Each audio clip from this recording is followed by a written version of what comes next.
प्रियवाक्यप्रदानेन सर्वे तुष्यन्ति जन्तवः तस्मात् तदेव वक्तव्यं वचने का दरिद्रता।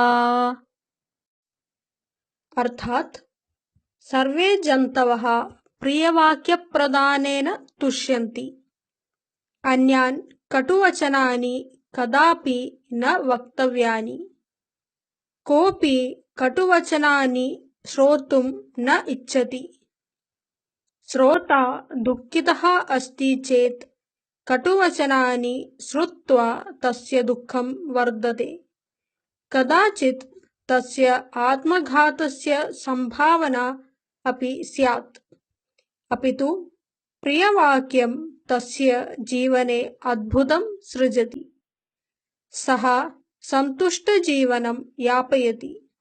अतः सदा प्रियवाक्यमेव वक्तव्यम्। प्रियवचने कीदृशी दरिद्रता?